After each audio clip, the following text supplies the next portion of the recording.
is an experience of the void. Oh, hello. Hello, I didn't see you there. I'm Christina. Welcome to The Void, a newly invigorated version of The Void coming to you every Friday night. I am joined by the mighty Josh, who arrived to me through a reviewlet of heavy metal. He is an assistant director in the film industry, but has always been that guy on the film set who sets the soundtrack and everyone tells all their secret metal love stories. It's true, isn't it? This is accurate? Yeah. And you come from the Iron Maiden School of Metal. Iron Maiden, definitely the foundation. Yeah. But these days, delving more into, you know, the GWAR, Amon Amarth kind of Viking metal school. But I like that we've mentioned Iron Maiden and GWAR and Amon Amarth already. I'd like to listen to them now. So that's a good thing. If you're a regular viewer of the channel, you will know me from 100 other videos where I've interviewed various bands. Love the name, The Void. It's great. Done some music documentaries. In order to do something as weird as The Who destroying all their gear in the mid-'60s, what would you have to do now? Imagine seeing that for the first time. Bloody great, mate. Hailing from Texas, iconic drummer Vinnie Paul and his brother guitar legend Dimebag Darrell changed heavy metal forever with their incredible band Pantera. My next adventure was hosting and producing the official Backstage YouTube channel for the Soundwave Festival to produce 120 episodes and 5 million views over 4 East Coast festival tours. I love you. Moment. Oh, do you have a good show? I like this new. A fucking great show. I saw you from a distance and it looked awesome. Well, we had a good time already, right? Yeah. Yeah, so the show was pretty badass. Had some pretty wild adventures. You are the best detective in the whole world. Many of which have never been seen. What do we have over here? I'm trying to fix my mistakes. That's a bunny kissing an alien. I'm working on it still. It'll get there. I dig it. On the way. Well, I got arrested in New Orleans, so and that was right before I came here, and for jumping in a swimming pool with all my clothes on. So that's a bit hostile. New Orleans is a dying whore. Isn't that a song? It's a down song. It's a down song. So that will be Another Place This Lives. And before that, a 1 a.m. heavy metal show, which was pretty ridiculous. I have a special guest with me here today. Backstage, in the dressing room. The one and the only. Gonna leave that out. Everybody. As an extreme. You are the one. I'm singing just for you, covered in sequins. Hello, my people. Corey Taylor, your good friend. Your good friend, Corey Taylor, back with you. I hope you know that. I hope you feel that. I hope you feel the love coming out of me. Because I'm sweating in places you don't even... Anyway, you're either gonna love us or hate us for this one, so smooth up in ya by the Bullet Boys. We have a lot to get through. There'll be some interviews, some segments. We're gonna go get out in the world. Kicking off this week. Yeah. Did I talk too much just then? A little. No, that's all right. Yeah. Would you like to say anything else? Yeah. Not really. In introduction to myself, where I have been imbued with a love of music, but an inability to play it. So this is where I've ended up. Yeah, music's my oxygen. Metal obviously is a big part of that, and whatever spiritual person guides us has decided to not. Well, no, whoever it is has decided not to allow me the ability to play any instrument whatsoever. So we need you here. After 20 years in the film industry, I basically talked the year off every single Australian film crew member I've ever worked with. Yes. Including my family. So I thought, well, perfect. Let's do a podcast. Yeah, we're doing and a here we are. podcast. It's the YouTubes, it's the podcast. We can be with you wherever you want. It's fun. It's a good time. It is. And it's good to find someone who knows all the things about metal that I don't. When I have a Maiden story. I have a Nicko McBrain story. Yeah. In the extremely strange moment of my life where someone said, do you want to go to London to film Tony Iommi and Nicko McBrain and John Lord make a song? I went, yeah, I do. Yeah, I really do. You think? I will do it on a credit card. And that song built a school for kids in Armenia, a music school. What was the name of that again? It was the Who Cares project, which is Tony and Ian Gillan from Deep Purple's project. So they did the song together. They wrote it together.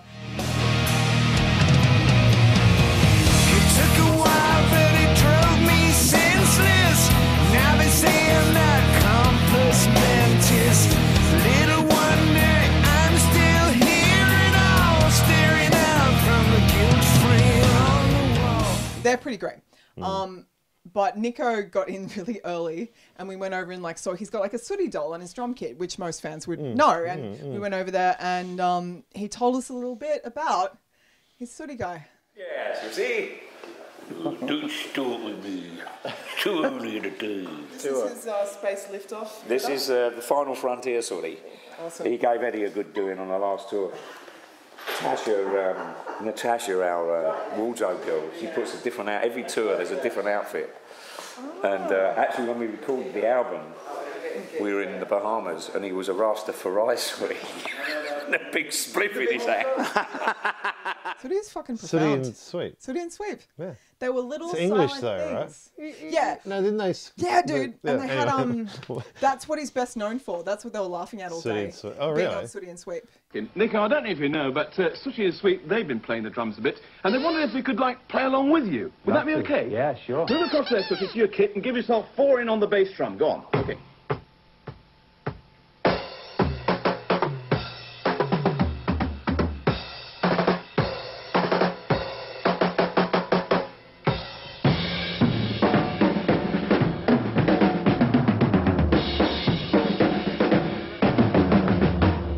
Well, the snare shouldn't be a problem because it's Mr. Bonham's groovy string on the bottom.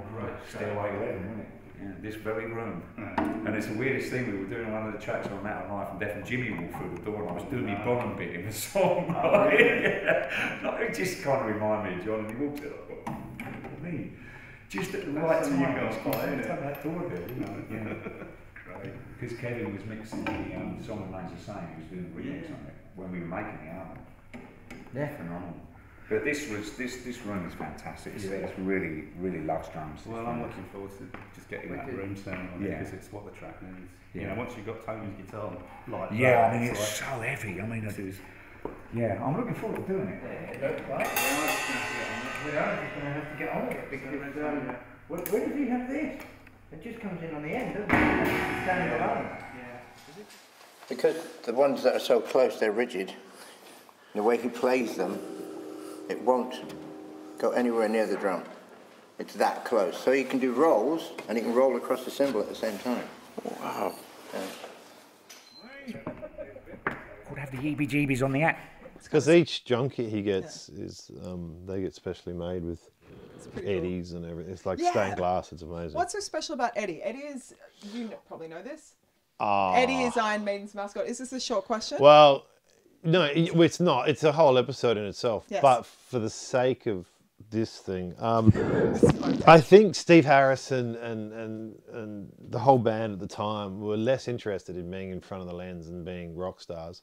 So they smartly came up with, through a number of different things through the 70s and into the 80s. Yep. Before Derek Riggs drew the first design of Eddie, he did, they decided to make him the mascot. So they didn't have to always be the front man. So Eddie is now the mascot. And now, you know, these days it's not unusual. I mean, Ghost are probably the biggest ones currently that have a mascot. I mean, really? Death had, you know, like Megadeth have one.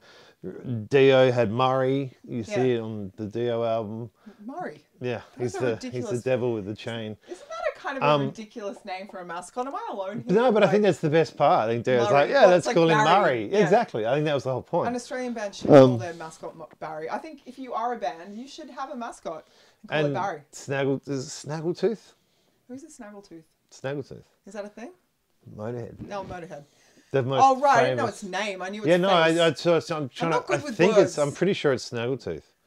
The Motorhead. That's really funny. Do you know, I've never realised it had a name. I just thought it was the Motorhead. They've all got names. That's the funny thing. Like, we should actually, one day, we will do an episode purely on mascots. Yeah, that's a really good idea. Because, Speaking of Lemmy, I think one of the best concerts I ever went to was a Motorhead concert at the Enmore Theatre, which is undeniably the best venue in Australia. It sounds the best. I've gotten a mix off that desk. Stereo that sounded like 1,200 tracks. It's just fucking perfect. I saw Alice in Chains. I lost my fucking mind. I hate you. I never saw Motorhead. No, okay, so we're almost there. I'm coming back to the story. I'm in the concert. It is so loud. I've clearly done 10% of my singing damage and my hearing damage exactly that night. but there was nothing but like wall-to-wall fucking bikies in there. And they were all really happy. They were just bursting out of their skin. He's one of those characters that is actually marrying up this is the thing. everybody from the 70s. Well, and this is the thing. They I asked someone, what's the deal? And they said apparently all the local bikie gangs called a truce and decided they would all go to Motorhead together. They had an outing. Well, that's the thing. In the 70s, the punks hated the rockers. And it was Lemmy that brought everyone together. The metal guys hated the punks. And you can't hate Lemmy. That's the thing. Yeah, do you know what do you know his speaker stack's called? What? Here's a bit of trivia. Go on. Do you know what it's called? Trivia. What it was I'm called? gonna put Is a ding called there. Ding. Murder One. That's the name of his speaker stack. That's so good. no wonder your ears are. I like it that he was a Jimi Hendrix roadie as well. Like pretty awesome. He kind of like he probably like soaked in some mythology and took in a bit of that. Oh yeah, he has actually a really. You forget when I was reading White Line Fever, his autobiography. You do actually forget how far back. Yeah, like how early on he started in the rock and roll in the rock and roll and just world. being really graceful as well. Like I don't want you guys to like don't like listen to this afterwards. But Henry Rollins' podcast, Henry and Heidi, he has this really beautiful episode about Lemmy working on he did a couple of things. He did like what's it called?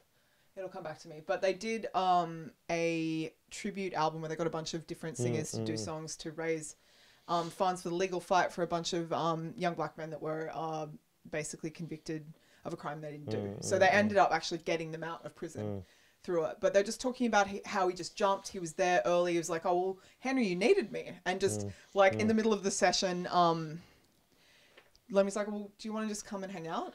Do you want to just come back and hang out? I just want to play you these records. And they're like both, you know, I mean, Henry will live forever because of his clean living and shit. But they're both like little kids and they're both, and just really gracious. And I think that's something people don't realize as well. Like rock and roll, I've never hung out in rap or anything, but there's a certain etiquette and manners, especially at the higher end of rock and roll, that you have to be polite. Like it's everyone is polite. There's an etiquette to it. There's a great Rollins.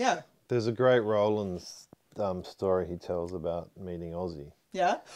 He does a really good Aussie voice. And then they ask him to, and then they ask him to go and interview him, and he gets on the private jet. Yeah. And I'm so nervous, man. And he talks about, you know, the endless Saturday nights of writing Ozzy on his knuckles. I mean, it's perfect. I like just thinking about Ozzy Osbourne sometimes. Ozzy's lovely. Yeah. I love Ozzy. Like, what a world we inhabit. And, you know, if you knew how many people told me that when I said I did rock and roll things, they said it was niche, you'd also want to kick them in the face. Well, Ozzy, and that's what people in Australia don't. I would argue. People do, the media doesn't. I would argue that people in Australia don't actually realise, like in America, Ozzy is about as close as you're going to get to royalty. Well, he should be running. Now, this may be like the chicken or the egg, like music, Solid Career, Sabbath. I mean, they're all massive by their own. But the fact that he did his reality TV show, and that was the first that kicked it off in the Osbournes. I think they did 4 seasons, or it might be more than that. And that put them into the homes of America of people who wouldn't have heard Sabbath, or wouldn't have heard any of Ozzy's solo albums. But he now is massively respected, massively loved, and so he should be, because he's a highly intelligent dude. He's just a pure artist. And he's fucking funny. Yeah. Like, he's really funny. But he's a true artist. He's made of art, and it's like... But that new album, his new album's actually, it's fucking great.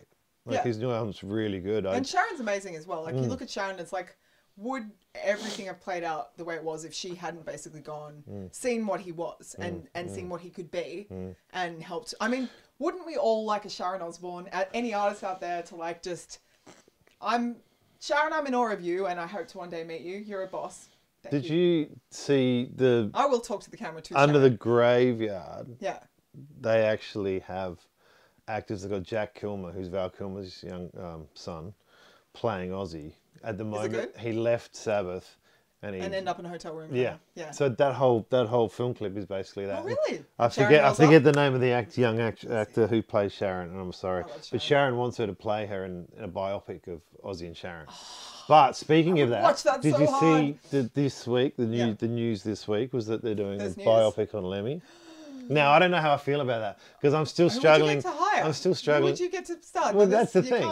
But they've got Austin Butler doing Elvis, and he'll be fantastic. So I don't know how I feel about this. No, neither do I. And to tell you the truth, I haven't actually I enjoyed read the Bohemian full Rhapsody. article. I think that guy was Bohemian Rhapsody was good. I think the Elton John one was good. Rum is I'm amazing. a huge fan, like Elton John, and that's like that's a common thing. I loved both of them. I just thought, Kirk Weinstein was talking about Elton John. Zach Wilde's been talked about Elton John. Sebastian Bach. Like I think Elton John does a duet with Ozzy. Yeah, really. Ordinary Man on the new album. It's great. It's actually really. He's such a good melody writer. Like I wish rock and roll had. I mean, maybe they do. I just haven't heard them. But like melody and I think a lot about songs with a capital S. I think sometimes with just focusing on making those songs with a capital S. I think those are the bands that I've really enjoyed. They have these really it's kind of the opposite of really unstructured prog. Like I've really been listening to too many terrible 80s songs recently. Like I would really like someone out there to do a sleazy Doom cover of Simply Irresistible, because that is just filth and you should just do that. I've ruined my ears. Watch what you wish for. I know, I've ruined my ears, I have. But I've ruined my credibility also in the first 10 minutes, but that's fine. Speaking of which, we're going to bring you guys along to great moments in rock and roll history.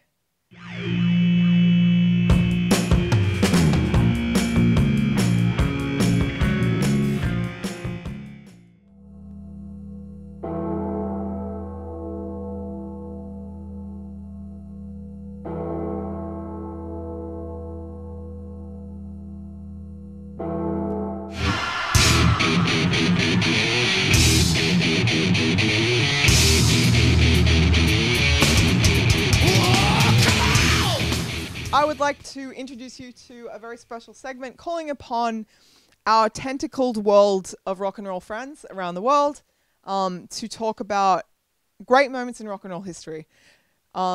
This is a really special one.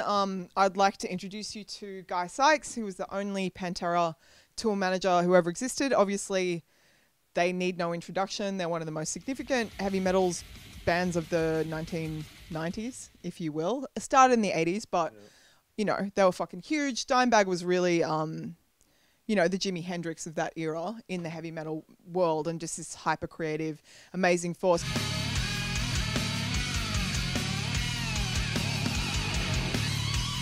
You've got Vinnie Paul, a fire drummer. You might have seen the tribute documentary we have on this channel.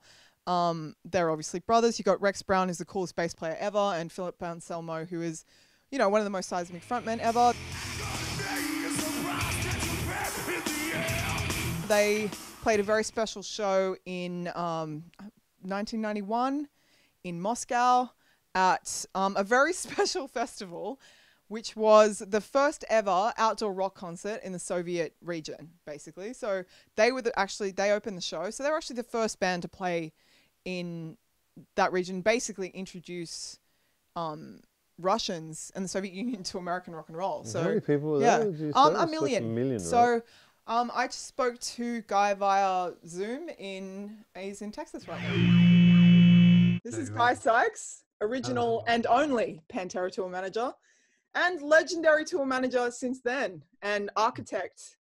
You're an architect of rock and roll in some ways. Yeah. An architect? Well, I guess. I don't think architect, but I grew up in the heydays of where we're at now. So, I was along for the ride. Let's just say that. How did you know it was a heyday? How did you know it was special?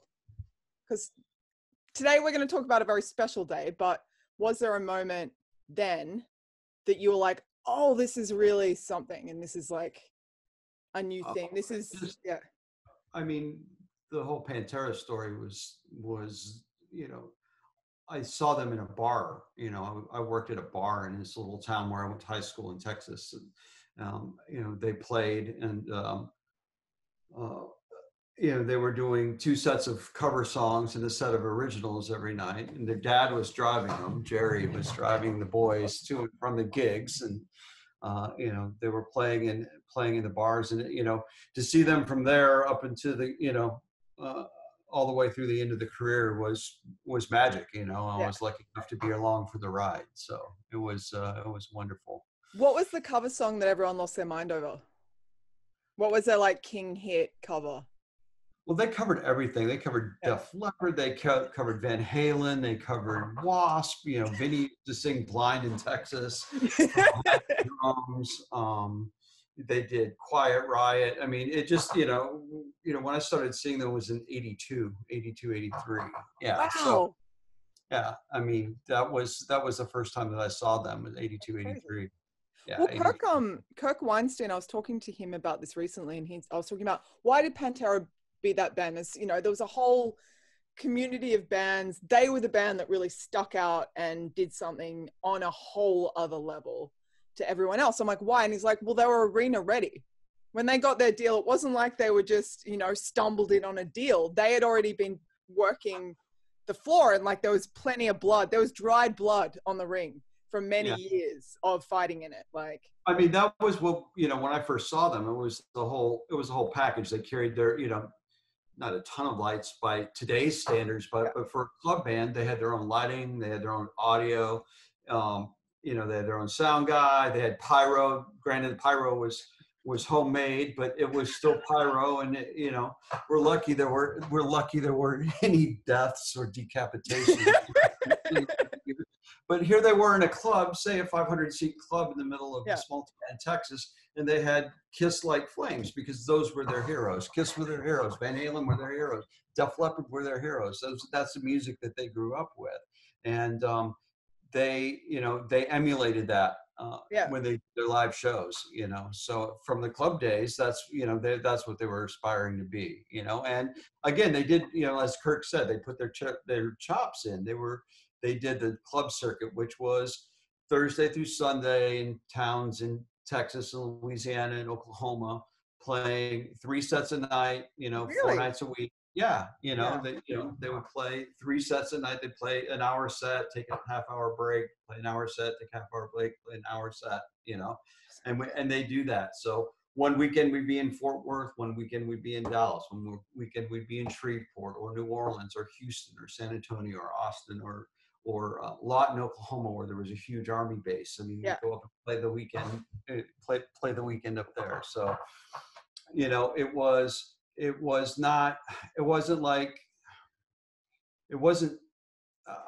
I can't really say, I don't really want to say today's music, but that it's almost like a minor league baseball kind of farm team. They grew up, you know, going for the big leagues, whereas today's guys write a song, you know, mostly on a computer, you know, and play a song, they play a song, put a record out, and then they go out on the road. Well, these guys cut their teeth playing clubs for years and years and years. Yeah. Then they got the record deal, and then we went. So that's kind of that's the thing. The whole concept of longevity.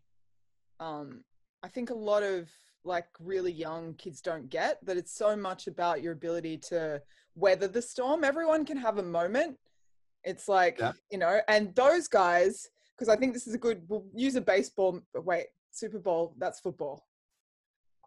They played, I had like a really good like lean in from this, and then I just lost my moment for a second. But I mean, Pantera played the Super Bowl of rock concerts in 1991.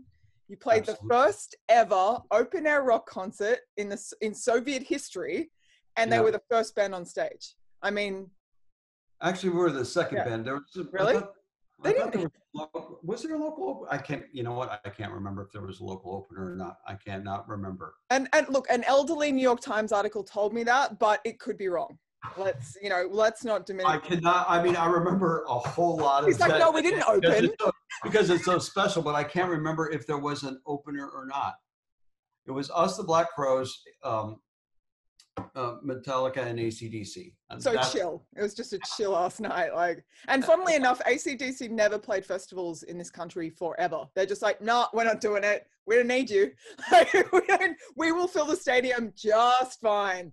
So that's actually quite special as well. But yeah, how did that come about? We were in the studios. It's a long story. We were in the studio doing the tracks for Vulgar Display of Power. We had already done the tour, Cowboys from Hell, with Exodus and Suicidal, and doing our own dates and working our way. So I was actually doing my day job at the time when we got the call. You know, some of the techs worked in the studio with the guys, and the studio was here in Arlington, in Pantego, and they were laying down tracks. And we got the call, or management got the call from Mark Ross, who was the guy that signed Pantera to the deal to Atco back in 1990. And Mark Ross's dad, I forget his first name, but he was the head of Time Warner. Oh, wow. The CEO of Time Warner.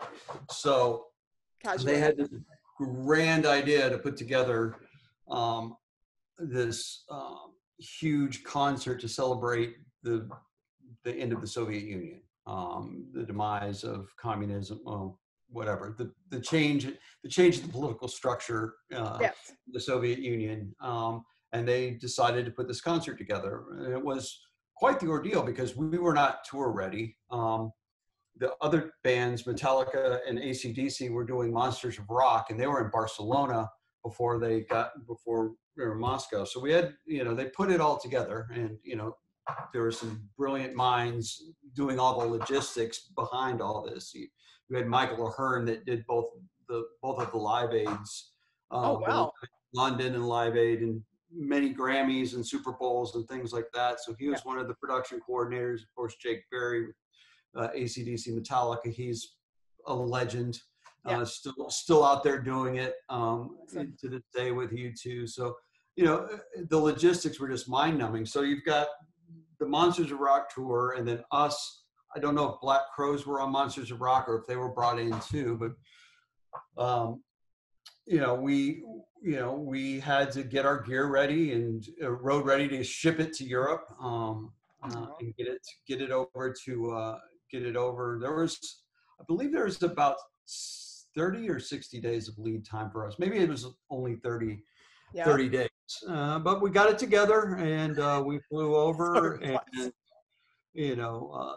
the Monsters of Rock part of it, the big boys, they had to use because of where they ended their tour, and the distance between Barcelona and Moscow was just, they couldn't drive. So they had to load the trucks onto Antonov transport planes, and they flew circles until they got all the trucks, because there was no gear. What everybody thinks of today, where we pop up and do a concert at any stadium anywhere in the world, there's usually some sort of local gear that could support that. Like Soundwave, one of those festivals, all the PA and the infrastructure is locally supplied. Well, they had to bring a stage in. They had to bring a stage in, they had to bring PA in, they had to bring in the lighting, they had to bring in all the band gear, they had to bring in catering, they had to bring in everything. So they were flying these giant circles of multiple transport planes from Barcelona and points all over Europe into Moscow to put the show together. And no brown M&Ms at all. None. Wasn't allowed. There's rules, okay? It's breath of rules. So for us, it was weird. So I was working my part-time job at the time, and I had to make an excuse that my mom was ill and I had to go away for a week. I couldn't just say I'm going to Moscow. You can get away with it side of stage. Like you can just say I needed to keep my job. They still had months of recording ahead of this is the beginning of Pantera, so we weren't rolling in the dough yet. I mean, this is album. So, we all had the crew guys had the bathtub full of money yet, because that's how that was rock and roll. So we flew over. I think we flew Dallas to New York, and then New York over to Moscow, and then it was a blur. But it was I was gonna say, who was the most excited? Were the brothers, who was kind of giddy about it? Who was pretending to be cool?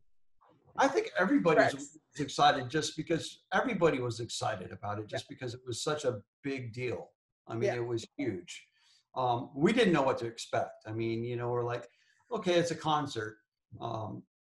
you know, we're going to play with legends, you know, with AC/DC and Metallica, and we're going to play in Moscow for all these kids. And that was the dynamic that stuck out to me was, you know, everything from the barricade back was kind of our world, you know, even as rudimentary as it was, because, you know, we didn't have dressing rooms. We had army tents. It was like, we had Russian army tents, but, you know, it was, you know, to keep us out of the elements, a place to kind of chill, you know, because the air base was way outside of Moscow, on the outskirts of Moscow. And, you know, we had caterers and, you know, plenty of food and stuff to drink and yada, you know, all of that. The barricade forward, it was, you know, kids and just fans that had nothing, you know, that had zero. I mean, it was just to see that whole dichotomy between what we were experiencing and what our lives were like, and then seeing what their lives were like was just, it was mind blowing. You know, they were, you know, scraping together $1 or $2 to eat, you know, and we were living high on the hog behind the barricade, you know. Well, it's Western, Eastern, you know, it's the world. You experienced the reality of the world. Yeah. I mean, you know, that you hear stories about Westerners going to behind the Iron Curtain and trading Levi's and stuff like that. Yeah. Seriously, a pack of cigarettes could get you a Russian army officer's uniform off his back. That is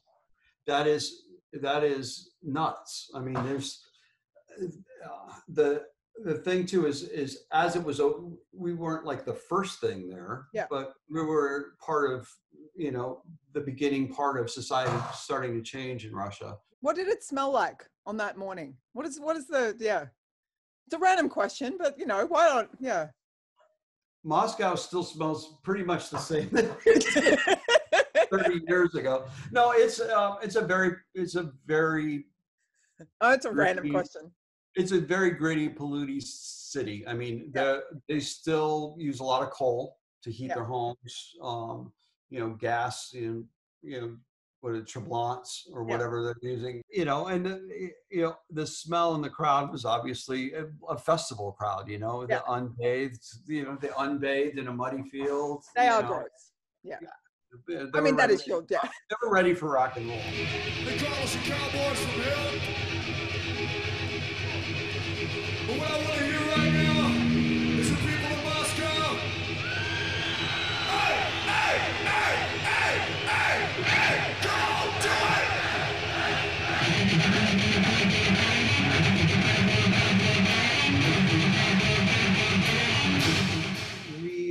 We got on stage, and that was probably the most incredible of my 30-something years in this business. That was probably the most incredible moment ever. Was when we hit the stage. Yeah.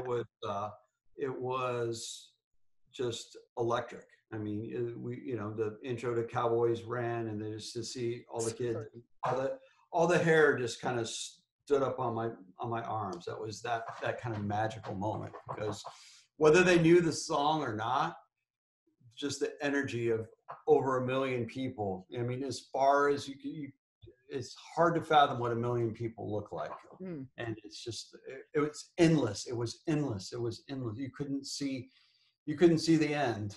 You couldn't see the back of the crowd. I can't actually even imagine that. Like, if we really think about it, and it must have been incredible, because you don't actually, those songs are such capital S songs, you don't need to have heard them before to know how they go, you know. Like, those guys were so fucking good that the alchemy, it's like this amazing alchemy of those personalities. Like, everyone in that band was an action figure, you know, and really good. It was a blur. If you go back and see the videos, then you can see that, you can find them online. But if you see the video, I've seen them. It was just like, you know, 5, 4, 3, 2, 1, go, boom, and 30 minutes or 25 minutes of whatever it was back then. It was just like nonstop, bam, bam, bam, bam, bam, bam, bam. There was very little banter other than Phil's normal banter that he would say if he was in Spokane, Washington. You know, the classic. Half the crowd probably couldn't understand him. just the energy that the band gave, the energy that the crowd gave back to the band, the groove of the songs, it was just like, it was incredible. It was totally incredible. What didn't we see? Like, what was happening in between them that we couldn't see from the crowd or from the cameras or anything? Just yeah, just the normal chaos of putting on a show. If I look back at it, I mean, it was, you know, it's just everybody scrambling around, making sure everything was working, the power was correct. You know, everybody's wireless frequencies were working, because that was 30 years ago. So wireless was a new technology. You know, plus we had to compete with the Russian military channels and their police channels and just all there's a lot going on. Yeah, there's, you know, and just trying to, you know, keep things going, keep the local officials, you know, in check, and, you know, everybody, you know, it's like a show now, but on 10. So think of us being thrown into a situation we'd never seen before. Conversely, the Russians we were a bunch of strangers, and they'd never seen anything like this. They'd never seen a stage be put up in the middle of a field, and all the amps and all the speakers and the lighting and the pyro and the trucks and the gear and the number of technicians running around. It was very, you know, it was just as exciting for the Russians as you know, the local Russians, as it was for us. Yeah, you guys came back and Pantera made probably, you know, one of the most important albums, definitely of the era and definitely of their career. The songs for Volga were written or almost written, you know, by the time that we played it. Did coming back from that experience inform that, like the sessions and stuff? Do you think it had an impact on them kind of realizing? It definitely had an impact. It definitely had an impact because, again, going back to my personal experience being on stage, right, as Rex's, you know, doing Rex's basses that day, just the electricity, the energy of a million plus people just going absolutely berserk from note one through the entire set. There's never ever been anything like that. There's never been a moment like that ever. You know, I've been to seeing big crowds, you know, done download 1,000 times. You know, that's 125,000 people. But I mean, it's just like Soundwave, even the shows in Limp Bizkit and Samara, that was 350,000. That's still a huge crowd. That's less than a quarter of the people that were there in Moscow that day. And it's just, it's just so surreal. It's a place that all of a sudden, you know, you have this vision, the evil empire. That's what the Americans grew up with. The Soviets bad, America good. Oh yeah. You know, Boris and Natasha were a cartoon character. You know, and that's, you know, James Bond against, you know, the Russians. There was always the Russians, you know, from Russia with love. So to experience it with music was just something, you know, again, it was a universal language. Everybody was as amazed as we were with the Russians were just, you could feel how excited they were to, even though they never heard of us. Some of them probably hadn't even heard of AC/DC before, you know. Think of that, you know. Some of them probably hadn't even heard AC/DC before. It was the thing was this was created by, you know, Time Warner as a way to bring, you know, with the help of the U.S. government and all the other powers that be that, you know, I'm probably still unaware of, but they brought music as a celebration for a historic event in the history of the world. And it was amazing. And it was just, it's the greatest thing I probably did as far as a show, you know. I've had some great shows and had some wonderful things happen, and been very blessed to have to live the life that I have. But you know, that was a seminal moment in my career, was Moscow in '91 for sure. Well, that's a really beautiful thing. And it's one thing to sell 1 million albums, and another thing to actually have that physical experience of and feeling. I mean, Did you guys travel much outside the state for a long time? Like, did you kind of stay in like Southern America for a long time before you kind of went overseas, or? Well, no. When we did Cowboys, we went on tour with Exodus and Suicidal in 1990. Yeah. So we toured that, and then we played, some of the clubs, small theaters on the Cowboys tour, and then of course we did Europe with Judas Priest in '90. Oh, that was great. Yeah, that was our first time out of the States, and that was definitely an eye opener for. Really? What, the yeah. Priest tour? Oh yeah, yeah. It was that wilder than Exodus and Suicidal? Well, I mean, it's Rob. Well, He's the Liberace of metal. He's amazing. The priest thing was hard because it was two bands. It was us and Annihilator on one bus for 3 months with one hotel the whole tour. The other times we were showering at the gig, eating at the gig. It was mayhem, to say the least. But it was, we went to Yugoslavia when it was still Yugoslavia. It was before it got broken up. Yeah, it was not like touring Europe is today. It was shops closing at 5 o'clock. There was it was rare to even see a McDonald's. Only maybe the capital cities would there be one. With a pre-cell phone, so we had to use calling cards, and every country had its own different calling card because every country had its own different.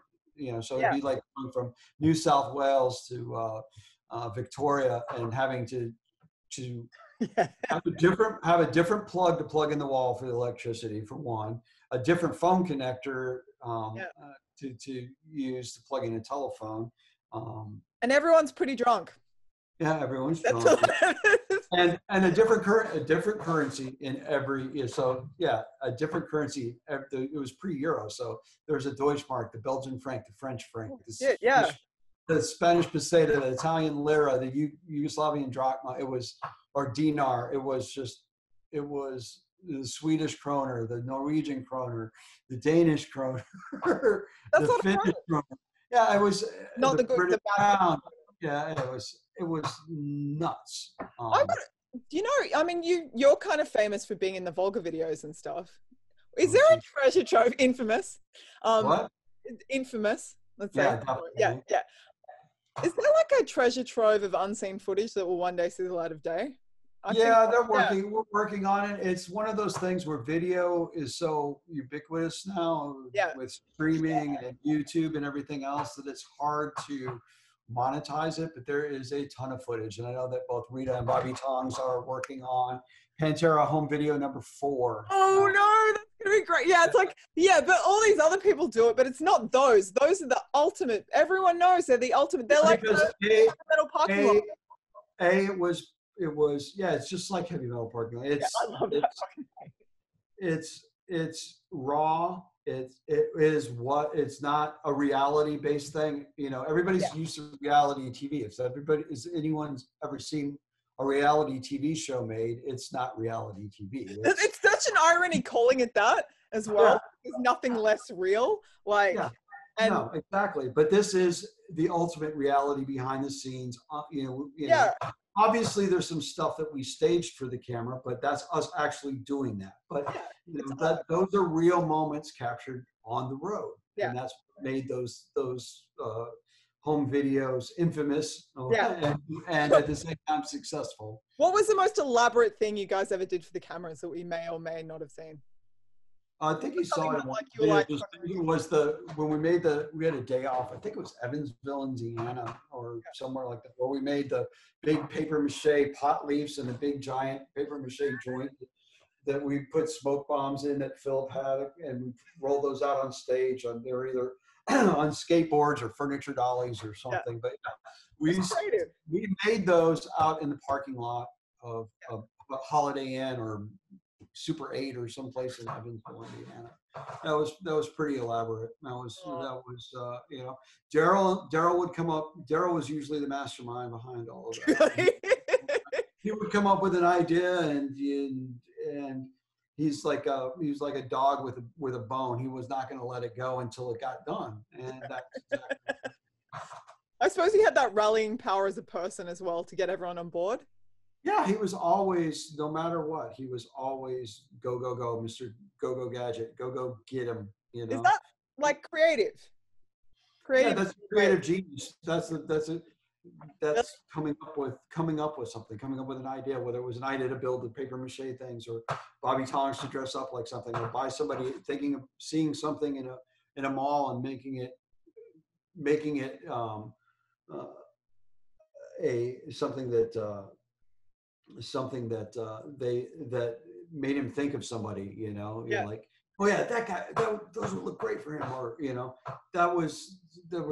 his mind was always going. There was always creativity behind whatever he did. There's always a purpose behind what he was doing and why he was doing it, you know. And I think that mindset, you know, goes along with the amazing talent that he was as a guitar player. And yeah. What's this? I read something recently. It said all great artists collect and connect. Yeah. They collect things in life and they connect them together in a new way. And whether that's a guitar solo or a giant paper mache joint, they're all creations from some other place where all things come from. Right. Absolutely. Yeah. I mean, that's.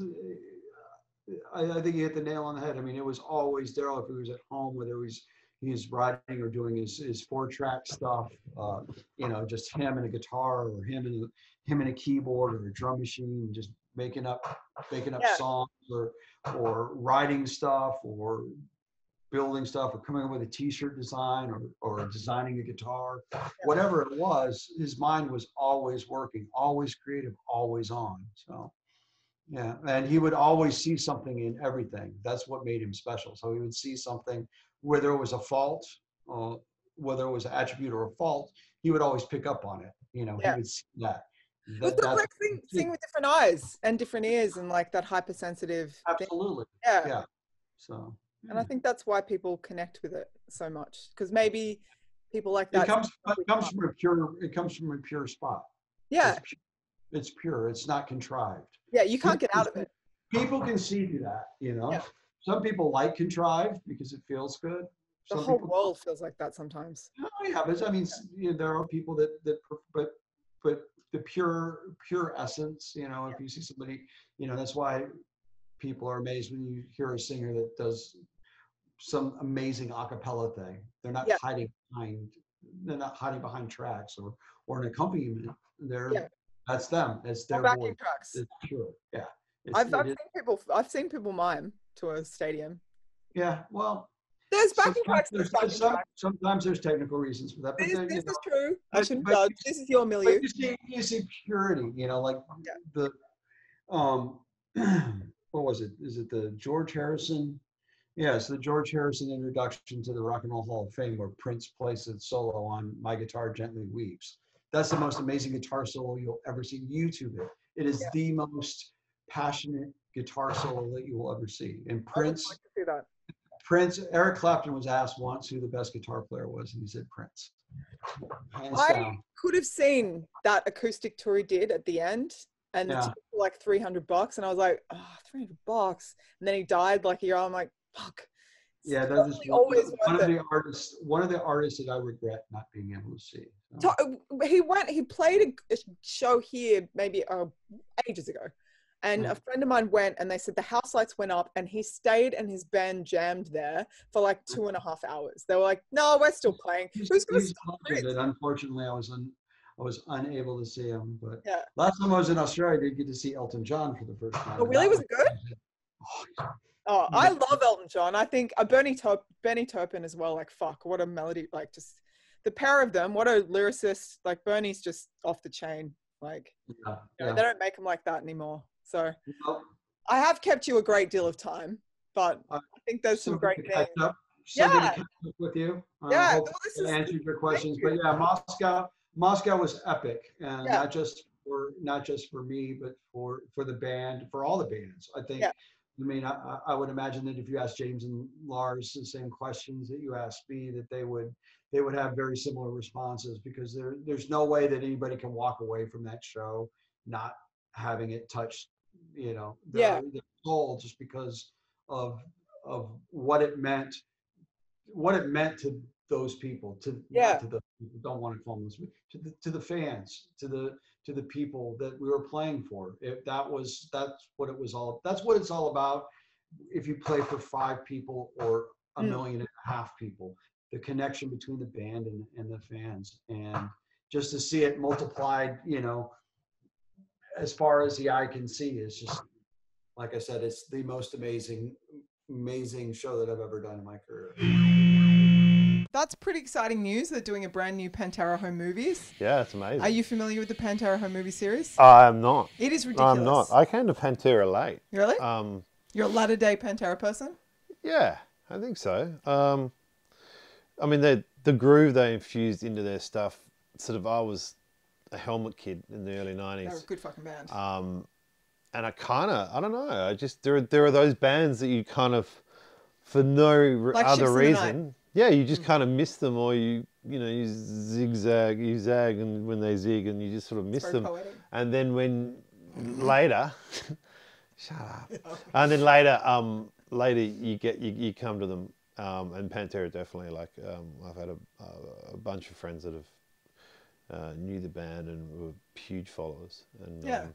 Well, I'll tell you a funny Pantera story. When I was a kid, Sepultura and Pantera were the metal bands that the older guys at school liked. I hung out with the boys in the band in high school because girls were scary. And the boys in the band were nice to you, and all the girls liked the boys in the band, so they were nice to me. So there's a whole strategy. They were also really nice, but they also had the best metal name, like band name for a metal band in high school, which is Stifilus, which I maintain is still the greatest heavy metal band name. That's another story. Yeah, I was going to say. That's another story. Yeah, it's a whole Spinal Tap thing. I was listening to Pantera at a house party, and I said, "Who's this singer?" And they're like, "Oh, Phil and Selma."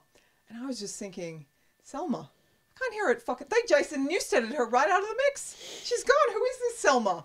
She's not real. His name is Philip Anselmo, and I was wrong. So, but yeah, they basically filmed a shit ton of stuff on the road for years and years. And as Guy just mentioned, they're working on a whole new volume, which is exciting news. And we, our first interview of this week's show, as real people. If you're listening to us, obviously we're still just a digital signal, but as a video, we're also a digital signal. So, I'll get out of this and start being a real human again and say we spoke to Jordan of Frankie's Pizza by the Slice, which is just a fucking incredible underground rock bar that if you come to Sydney, you have to go to. And it is the guaranteed place, if you have a foreign friend, to drag them down the stairs at Frankie's, they will lose their fucking shit. That's guaranteed. Yeah. Band. Do you remember your first ever Frankie's adventure? Yeah, I actually bought a bottle of Trooper beer. I was super excited. I don't think they stock Trooper at the moment, but would have been about 2014, if I'm correct. And I got super excited that I could buy a bottle of Trooper beer, which I drank, and I still have the bottle in my kitchen. That's amazing. In my kitchen at the moment. It's just it's got a vibe, and everyone's allowed to do whatever they want. So, like most bars and bands, at a concert or at a venue, the culture's top down. Like the people who run the fucking show, their whole spirit and soul is infused in everything. Yeah. So. Well, it does have a real sort of New York basement vibe. Yeah. And like Jordan mentions, the dive bar mentality of America is awesome. I mean, if you've gone there and experienced it, you do actually come back to Australia and you sort of really miss that divey kind of, not just sort of, made to sort of look like it, but an actual genuine divey sort of feel. Yeah, London does it good too. Yeah. And Frankie nails it. Yeah. I mean, the Crowbar in Soho in London. Yeah. Well, Crowbar's a really good venue here too. If people are ordering at the bar, you actually can't get through to the back section. Really? That's how skinny it was. So it's nice being. And this is an interesting thing as well. And they have Jaeger on tap. Frankie's is very well known as like a pretty tightly packed kind of venue. So so we also spoke to Jordan about the New World Order. So here we go.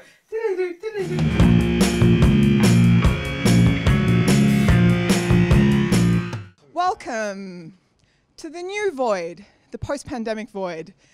Deep in the bowels of Frankie's Pizza, This is where we're at. This is Josh. He's the new co-host of The Void. This is Jordan, the lifeblood, the disgusting beer residue over everything, the stinky carpet, the peeling posters of Frankie's Pizza. So, welcome back. Thank you. What's going on? Just here trying to open up shop, and you guys have completely spun on in here and given me a new agenda for the afternoon. But that's cool. Yeah, it's fine. Can you embrace this? I'm into it. Yeah. It's cool. So, what do you think? I feel like Frankie's in particular.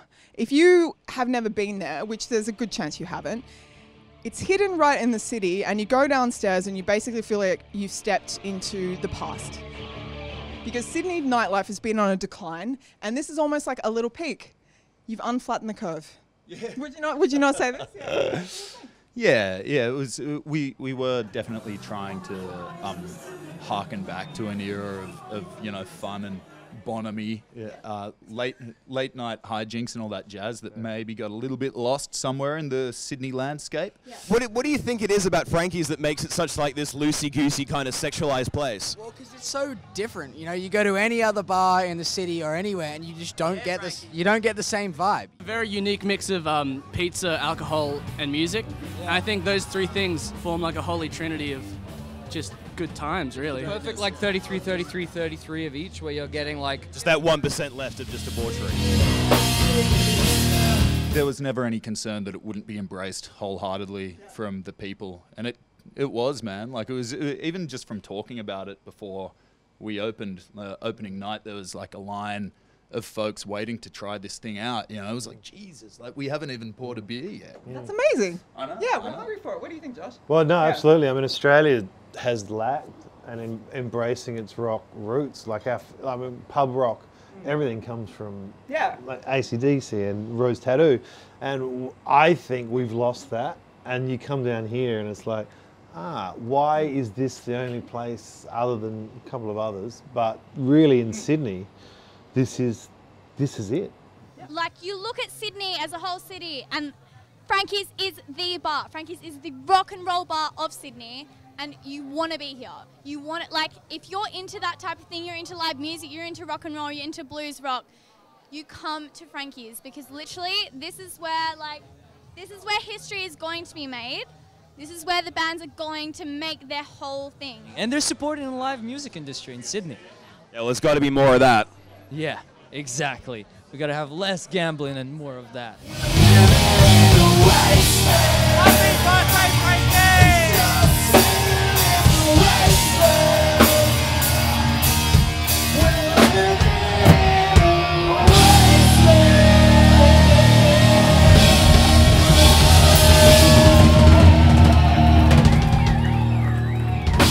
Like I'm obsessed with degrees of heaviness. So you come down here and you can hear anything from Journey, Boston, all the way through. I mean, you walk in and hear Shot Through the Heart, Dio. What is your sort of parameters for what you play down here? On that, I'm kind of like playlist obsessed. Really? Yeah. So we have an afternoon vibe, we've got an evening vibe, then we've got a primetime vibe, then what I call super primetime, you know, and so... My favourite used to be 1 till 3. Rage Against the Machine. Oh, like 1 a.m. to 3 a.m. That would qualify as super prime time. That's when you're dropping like kind of some of the really obvious shit, but all the stuff that really sort of hits you right there. And you know, I mean, we might open with some Chuck Berry and all that jazz, and then it starts bubbling away for the evening prime time. Gets deeper. Penetration. Yeah, penetration into the thing. Yeah, well, not to be untoward. More intense. It doesn't necessarily get heavier, but it's like the energy amplifies. What would you say is probably the craziest, messiest, out of control thing you guys have seen happen at Frankie's? I was down here just chilling, you know, as you do. There was a couple live bands on, and there was this chick, and I saw her hook up with one guy, and then immediately turn around and get with another guy. I had a threesome in the bathroom. You're a man after my own heart. Oh, thank you. You were a part of the threesome. I was the third threesome. Was the other dude good? He's a grower, not a shower, but like... I work in vintage fashion, right? So you don't come across this kind of jumpsuit where it's skin tight and it's black and it's got these, you don't say no. To slow the arms race and stop the... If there is a young man who's out here trying to pick up a rather fabulous lady like yourself, what kind of advice would you have for the young gentleman out there trying to score tonight? Fucking hell, well, I feel like it's, okay, that, different for everyone. Don't tell me about your band. That is one thing. Do not tell me about your band. Just be yourself. Don't tell me, oh my God, I played here at Frankie's this time. This is my band. Don't do it. No one cares. What have been the exciting moments? I mean, kind of every band who's come to Sydney kind of knows Frankie's. It's kind of the place you go afterwards. It's where the good festival after parties are. There's always that venue. What have been the moments? And I'd like to put something to you for a moment of thinking. What are 3 moments with some bands you wouldn't know were devout rock and roll heads that have happened? I am one of these cats who refuses to allow the hard truth to get in the way of a good tale. So I've kind of massaged these stories a bit over the years. I don't really know where the fuck the fiction begins now. Yeah, I know.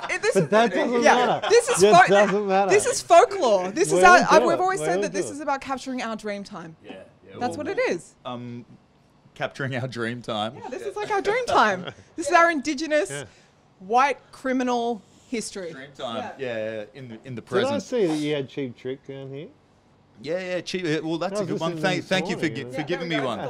Yeah. I should also say, when it comes to stories and recollection of such, I'm just really lucky that there are so many people, so many regulars, so many friends, so many whoever who were there and saw something and will sort of report it back. Like, can you remember when fucking this or that happened? And I'm like, I don't, but that sounds sick, you know? I'm glad I made that happen. Yeah. What would you say is probably the craziest, messiest, out of control thing you guys have seen happen at Frankie's? I was down here just chilling, you know, as you do. There was a couple live bands on, and there was this chick, and I saw her hook up with one guy, and then immediately turn around and get with another guy. I had a threesome in the bathroom. You're a man after my own heart. Oh, thank you.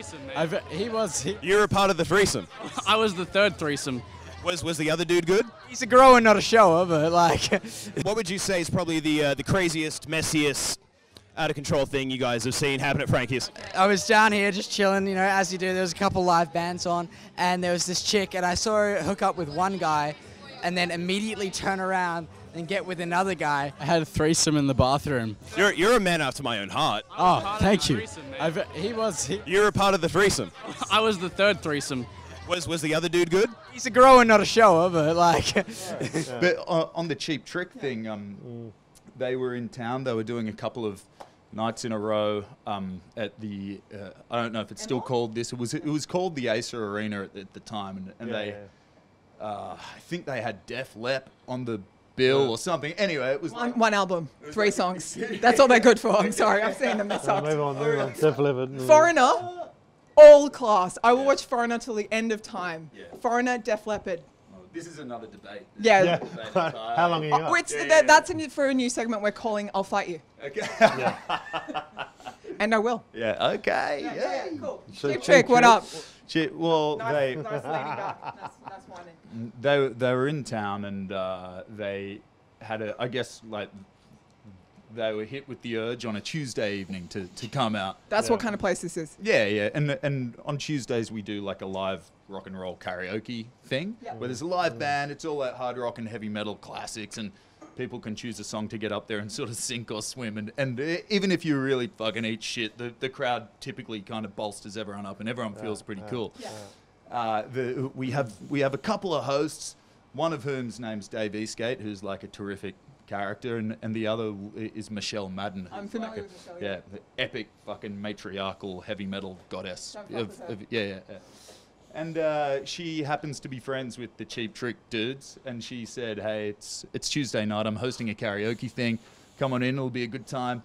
They came in with intention of having some pizzas and stuff, and they wound up doing a set of, almost a set of their own songs with another band. So it was like, Robin Zander and Rick Nielsen, and they even had their tech, their guitar tech, they're fucking around doing all this shit, and but it was a fucking mess, but awesome. Sheer like magic in the moment sort of stuff. And the 5-year anniversary of Wolfmother, which was like one of the craziest things. Yeah. That was just like everyone like against the barrier.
little songs, I think, are a huge part of rock and roll being successful. Like, what do you think? I feel like having that, those songs are the things that endure. And who do you think, what does the new breed kind of look like? Do you think there's people coming through now that are kind of as inspiring and will kind of cut through, and can they? Interesting question. Yeah. Pretty Like, fucking sick. Yeah. I still get surprised, you know. Yeah. I get surprised by old things that I didn't know existed. Yeah. And then new things that have been sort of simmering and I've been putting on the back burner, and I just couldn't be fucked getting into these guys' Ghost where all these kids are wearing the shirts, but then you hear it's like, wow, that's new, and it's totally kicks ass, you know? I am a huge Ghost fan. Yeah, that's going to be a whole thing. I actually spoke to them.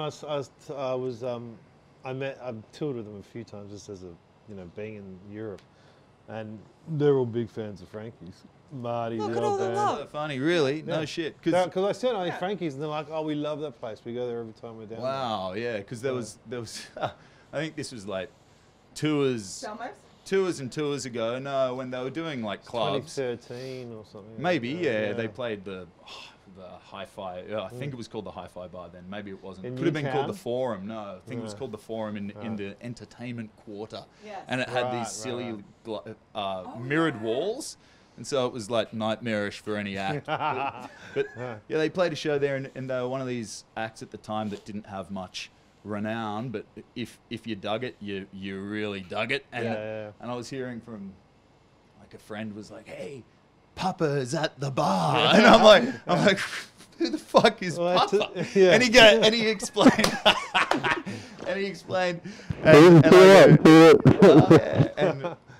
and anyway, it was pretty funny because even out like after the show, and the guy obviously performs wearing the makeup and all that shit. Yeah. But after the show, he was here and he was hanging, and he was like in his, he was in his civilian getup. Yeah, and still wouldn't admit, like, well, I think there are a couple of characters said like, hey, they tried to put two and two together, and he'd just give these little cryptic hints, and so that sort of set off this little like brooding, bubbling thing where everyone kind of like, certainly my friends who were here and said that, hey, the singer from these dudes' Ghost were in the venue last night, but no one can actually confirm if they were there. I'm like, how much mystery do these fuckers want to surround themselves with? They did very well for a very long time, like even 2015. I like mystique sometimes. Well, that's the thing, and it's it's all part of that. Bowie did it. I mean, Bowie died. This is a side. Bowie died with more grace than anyone because he didn't tell anyone. He wrote a beautiful record that told everything, and he toured an exhibition of all his amazing shit a year and a half before he died, when he'd just gotten sick. So people wouldn't go just because they were new fans. But who knows who Tism are? Like, even who cares? To this day. Well, no, but I'm saying. I'm sorry. Yeah, okay. I'm sorry. We can cut. No, I'm sorry. I'm sorry. I had to burn you. I had to burn you. Yes, no. Just bring up Tism next to David Bowie and don't expect to get burned. That would be a good. Okay. I don't know. Yeah. I'm allowed to give you shit. No, I was looking at the anonymity sort of stuff where pre-internet, post-internet. Yeah. Whereas there are people that did it very well. As an educational thing to American viewers and the world, Tism were a ridiculous band whose biggest song was called "I'm on the Drug That Killed River Phoenix." I'm on the drug, I'm on the drug, I'm on the drug that killed River Phoenix. I'm on the drug, I'm on the drug, I'm on the drug that killed River Phoenix.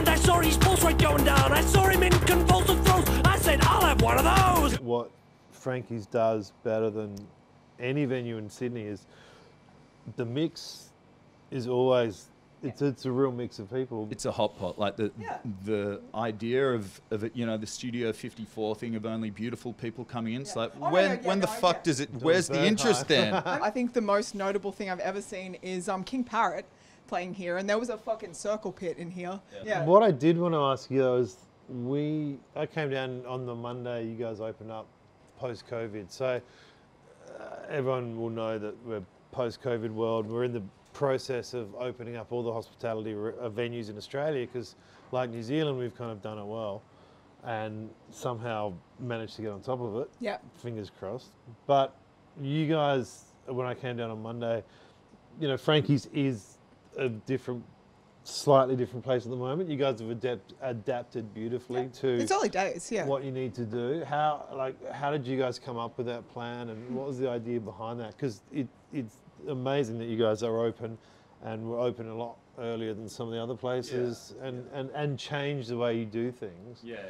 Where did that sort of the idea? I know it's so prefaced because I shot a film during COVID. I think we were one of 2 films shooting in the world, one in Iceland and one in Sydney. Just chill. And I had 10 weeks of getting used to COVID protocols based on construction, the unions and everything. And I came in here, literally I finished on the Friday, came home to Sydney, came in here, and then watched you guys on the Monday, basically opening up with the new normal, which is COVID. First day we were allowed to do it, we did it.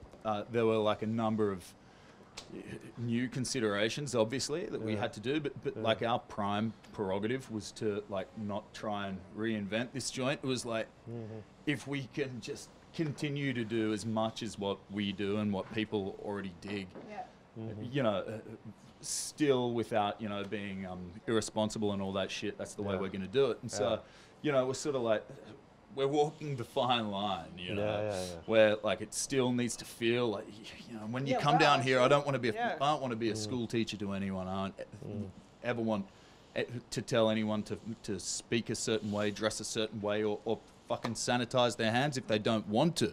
You know, that's the nature of this venue. It's like freedom. Yeah, that's the whole point, really, isn't it? Yeah. And so we're doing what we can under the restrictions, and as the restrictions ease, we will ease along with them. You'll ease right into it. Yeah, we'll slide it in. You guys done really well. I've already lowered the time.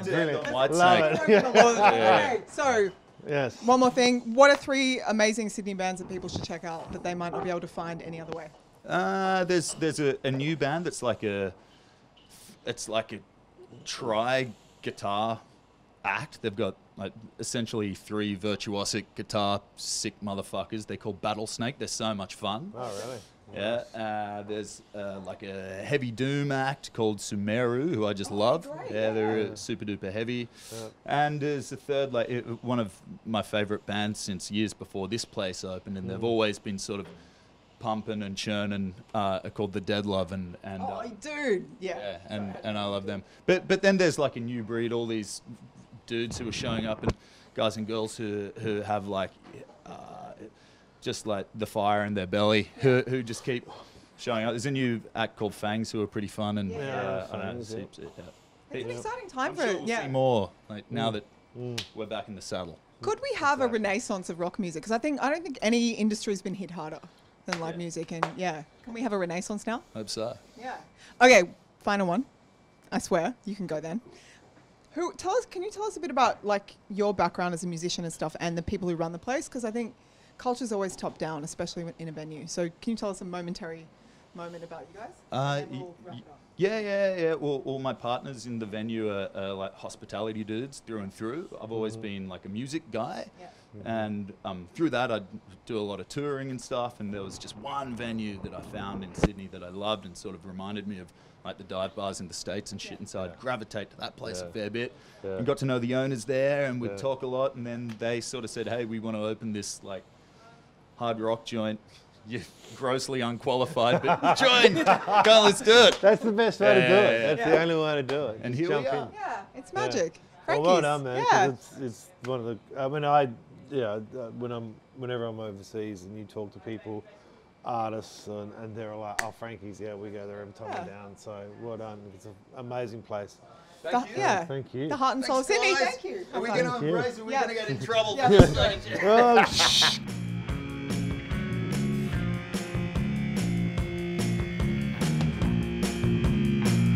Hello. Welcome to the very first, a very special Void segment called Special. Yeah, you're fucking special. You are special. Yeah. Called I'll Fight You. And I bring to you Jason Fuller, best known for his decades in Blood Duster. You've probably seen him naked and you didn't want to on the stage, or wearing all sorts of shit. Blood, bunch of bands. He ran Goat Sound Studios. I mean, he's just a useless Melbourne cunt, really. He just pretends to be untalented. 100%. It's a lie. So, we hear you have a provocative opinion that may challenge some people. I have many provocative opinions that may challenge some people. The new one is that I think live music sucks, and I'm glad that we're all in lockdown, so I can have some fucking respite from the 10 shitty bands that insist on sharing backline at every fucking show. That's where I stand. Well, fight me on that. That is provocative. And so you don't miss it at all? You're like, no, I don't care. I don't care. I've played in bands my entire adult life. The whole problem with live music, I think, is that we're doing shit that our parents were doing. And like, I'm 46 now. Like, surely there's got to be more to life than seeing these fucking same 5 fucking dickheads. And if you want to use, current terminology, we're pretty much standing there watching 5 white dudes do the same thing that our parents watched 5 white dudes do. That's actually fairly relevant. That is a valid argument. Needs to fucking rise up and stab all these fucking bands in the neck just to get some fucking life back into the scene. I actually think you're not wrong. Like, I mean, there's elements of that are wrong. I mean, some significant ones, but the point that it hasn't fucking changed is a very good point. It's like, protests are working in America now because you've got critical mass, and that's because there's 40 million people unemployed. So everyone's got heaps of fucking time to protest, and it's very valid, and we all watched someone die, which was pretty fucking horrible, and they've actually initiated police change. But I've long thought protest in here is a fucking retro useless thing, because it used to be about a one TV station. If you got on that, everyone saw it. We'll never get critical mass here. So what the fuck are we doing? We should be subverting capitalism. It should be like Fight Club, fucking bring the debt down to zero. Like, so do you have something on that level? Do you have something on that level? No, I'm not thinking on that level. I just think that fucking all music, like whether you like it or not, is fucking borderline redundant at best. Really? Well, I mean, name someone who's done anything innovative since fucking Kanye West. It just feels like it just feels like we're doing the same thing over and over. Kanye West makes me so mad. This coronavirus has been like the best thing. We can just have a fucking break from all these arseholes bumping into you at the bar, saying the same shit. Oh, I love your band, man. And spilling beer on you. And then you get to fucking go home. You can't handle that adulation. Your problem's crowd control. You don't like all these people fucking talking to you. But you know what I mean. Just fucking the dude at the bar. Because generally if I go to a show, I'm entertained for 5 minutes. When the band first goes on, I'm like, yeah, that's cool. All right, I'm going to the front bar. So then you go to the front bar and you end up having a conversation with all the other arseholes that don't like music, So who've spent their lives doing it. You stand in a room where you can't talk to anyone, watching 5 white dudes do the same things that their dads did, or you go into the front bar and listen to some fucking prattle from some drunk fuckwit. I like the fucking pandemic. Burn all the fucking venues to the ground. You're pro-pandemic. He's pro-pandemic for fucking the live music industry brutally. Yeah. Like, just violently, unpleasantly. On the other side, I have been buying a lot more records since the pandemic. So you haven't... That's actually a far more profitable avenue than streaming shit. Like, they're basically the polar opposite. Actually, buying records is basically probably one of the best things you could do. Yeah, but like I've been buying heaps of records. Like I haven't bought records for years, and I reckon it's because I haven't been subjected to so much shitty live music. So, I mean, I was going out, 3 or 4 times a month minimum to see bands and stuff, and it's like, you know what I mean? Like, I'm only going out on weekends. I'm fucking old. I'm not going out every fucking night of the week. I'm sick of lying to friends. I'm sick of standing in the front bar saying, yeah, I watched your band. It was fucking rad. I'm sick of saying that. Because I was in the front bar, I didn't watch, and it wasn't good from where I was. That's what I'm sick of. You're sick of living a lie. It has nothing to do with live music. It's just your own uncomfortable nature with the lie you're living. Yes. We've gotten to the fucking nuts of it. I'd like more crowd interaction. I feel like a band like GWAR, for example, I feel like there's crowd interaction, there's blood, there's like, you know, fucking world leaders, you know, like. That's the show. That's a band who are going on stage doing some stuff. Yeah. And they were like the first, one of the first bands in Virginia to be a local band that made it, you know, and I was talking to Nate from Converge, and they were talking about how GWAR are a big fucking deal to them because they actually got out of the city. And once upon a time, there was like regional sounds. When you couldn't kind of access as much as you can, it was less boring because there was a Boston sound and there was a New York sound and there was all that kind of shit. Do we have too many? Yeah. I heard someone talk about that recently where they were saying that if you, depending on, it was Joey Shithead from DOA. So when DOA and Black Flag invented punk rock touring, basically, if they could tell who had been in that city first, because at the time there was no one touring. So if Black Flag had been through that city, their support bands sounded like Black Flag.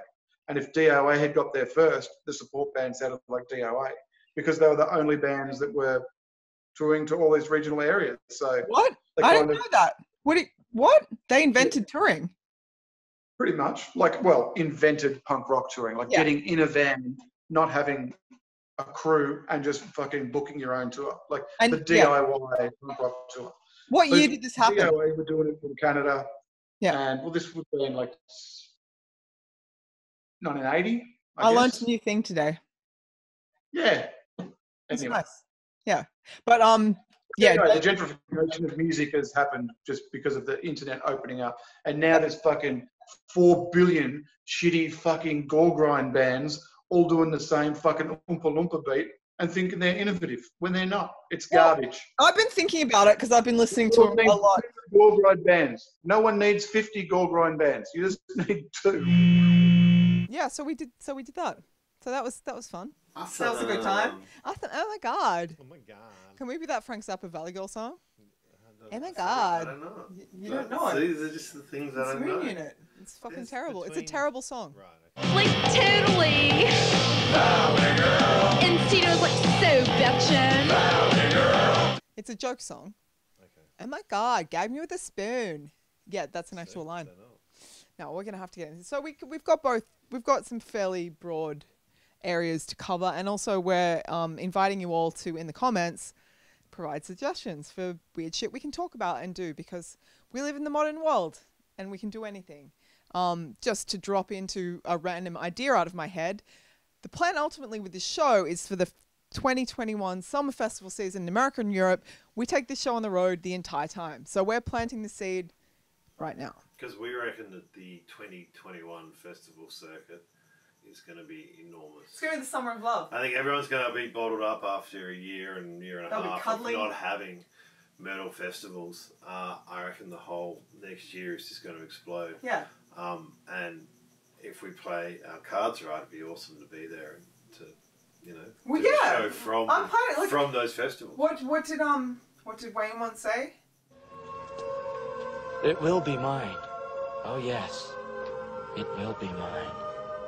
So if he can have Cassandra and that guitar and all the other stuff, that's right. This isn't a big dream. No, it's achievable. But I do think post-COVID next year. It's going to be beautiful. I think it's going to be massive. I really do. Yeah, and it's funny. I was cutting an interview earlier with a couple of guys in the business world talking about what happened after COVID. They're actually quite interesting. I mean, obviously people in business are interesting, but some of them, they are. Anyway, I digress. Talking about the interesting societal impacts of pandemic, what happened after the Spanish flu or whatever. You had the Jazz Age. So lots of times these kind of things, the pendulum swings back, and this is the day. I don't reckon that King Lear was written during the time of a pandemic. Really? I think Shakespeare, I don't know. Look at whether he's 1 or whether he's 14. Well, we're cockroaches. We're the cockroaches of the planet. And speaking of we art adapt. during COVID, yes, apparently Rammstein are working on new material. Really, that's exciting. It's been a good time for that. It's been a good time for that. People are making stuff. Well, that's the thing. Yeah. I mean, Corey Taylor has apparently completed his solo album during. Oh, that's great. During. Not Stone Sour, like a Corey one? No, Corey Taylor solo. Yeah, cool. Is that a new thing? Am I slow? Has he already done that? I think he's done. Oh, so this is the first one? During the period. Yeah, I was like, good point. I don't know. I think this is his first. If we could Google in our minds right now, we would be doing that. But we're just gonna, it's fine. It wasn't a big fact. But I don't think, I think this is his first. That's great. If it's not, it's fine. He'll get through it. He's going to get through this one. You had an interesting experience through the pandemic, which so tell us a bit about it. Yeah, well, we were shooting a US-based film, a US-funded film here in Australia. It was a horror film. And Children of the Corn remake. Yeah. Oh, I wasn't going to say that name. Really? Did I ruin it? Yeah, that's okay. People know. I mean, look, there's been write-ups last week and the week before in the Variety magazine, and so I guess it's sort of all out. And we were able to shoot through the tenacity of our American producers. We were able to shoot through pretty much the whole COVID experience. I think we shot for 6-7 weeks, 37 days. Through the worst of the COVID experience in Australia, when we basically all had to isolate in a town an hour out of Sydney called Richmond. So we were all out there, and we were able to shoot the film. Fucking awesome. And at one point, I think it was us and a documentary. It was a documentary or a small film in Iceland that was shooting. Yeah. And I think at one point we were the only ones left standing. So no, it was a pretty crazy experience, and that's what I wanted to talk to Jordan about. Yeah. That's what we did talk to Jordan about. Their experiences reopening after COVID. It's very weird. Yeah. And there's still, I mean, Crowbars still hasn't. Which is in Sydney is another metal live venue, which is fantastic. Oh, it's beautiful. It used to be this ugly, shitty pub. It was just disgusting. It was like this horrible old man pub, and they came in and made it so fucking beautiful. And just, I saw Zil and Ado there, and it was one of my gigs of the year. Right. Like we're fantastic. Just, so we actually filmed something right in the middle of it because it was like this moment. And to be honest, if you filmed it now, it wouldn't be the same because it had just happened. That's right. We're all living in these worst case modeling. Like at this point in Australia, it was like anything could happen. 50,000 people die. Right. Like so. We didn't know which way it was going to go. And I mean, it's easy to look back on now and go, oh yeah, it's cool, you just did it. But at the time, we were all having to work from home, and the cases were doubling, and we were like, this film, like, there's no way we're going to be able to do this. And everyone pulled together, and we literally took it a day at a time because we had to shoot out the corn before the corn died, before the corn was out of season. I hate it when the corn dies. So we just literally did it day by day, week by week, and then one day we wake up and we finish the film. It's amazing. So it was crazy time. Can you move your hair just slightly off your microphone, just to be safe, just to be a safe place? Can you make a safe space on your shirt? You made a safe space. I am a safe space. Yes. So here you go. This is deep. This is the void deep in the pandemic. Yeah. We're dinner field segment. You've existed in the music world for a long time. You're a film person also. So what are you doing at the moment? I'm currently locked down in a motel room in Richmond, working on apparently Richmond, New South Wales. For those that don't know, it's about an hour out of Sydney. The train line from Sydney ends just across the way here. So our very, very outer suburbs of Sydney. And apparently I am working on possibly the only film shooting through our current world of COVID-19, which has been a pretty crazy experience. And you could do an episode on that alone. I have obviously signed many NDAs, so there's certain stuff I can talk about and certain stuff I can't. But in short, the big thing for us was when we started this was what it would mean to other film productions if we could do this and pull it off. So that was the big sort of main focus on this, and it's been hard. Like we have to work, with a 1.52 meter distance between everyone, and we have a lot of hair and makeup stuff there. So a lot of protocols in place. Yeah. Our producers have worked very closely with the Australian government to allow us to do it. And, going by the sort of lack of support in our sector, in the arts sector, it's actually been quite a good project to sort of see if we can do it. And now Neighbours is opening up, I see, and there's a bunch of Anyway, cornerstone of Australian culture. If anything could come back, right?